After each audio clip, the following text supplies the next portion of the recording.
ئەگەر خەڵک بەشداری نەکات لە دیاریکردنی نوێنەری ڕاستەقینەی خۆی، نوێنەرێکە لەسەر ڕێی پێغەمبەری خوا بێ سەڵاو سەلامی خوا لەسەر بێ، نوێنەرێکە پابەند بێ بە شەریعەت، دڵنیابن خەڵکێکی کە دەکا بە نوێنەر کە بەلانی کەم ئەگەر دژی شەرعیش نەبێ خەمی شەرعی نییە.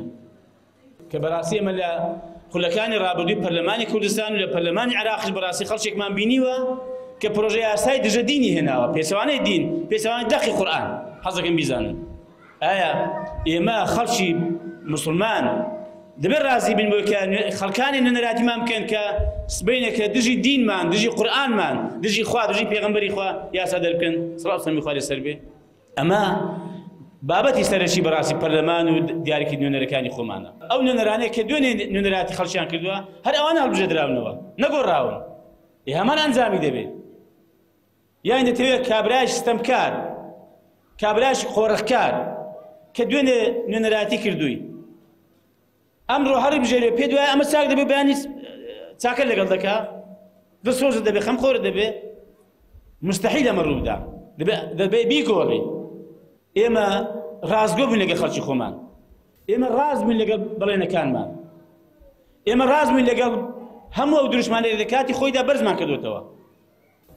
بەنسبەت ئێمە کە لایەنەشی ئیسلامین ئەرکێکی شەرعی سەرشانیشمانە کە بەڕاستی ئێمە بەرگی لە شەریعەتی خوای تەعالا بکەین، کە ئێمە بە پێی توانامان ئەوەندەی بمان دەکرێت ئەم شەریعەتە هەم بڵاوکەینەوە هەم بیچەسبێنین لە هەموو کۆڕ مەجلیسێکی.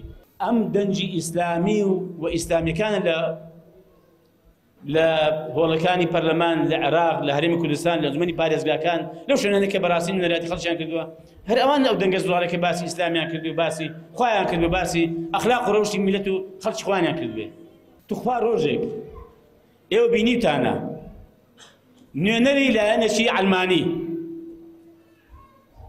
نوێنەری لایەنێکی غەیری ئیسلامی بەرگری لە شەریعەت کرد بێ،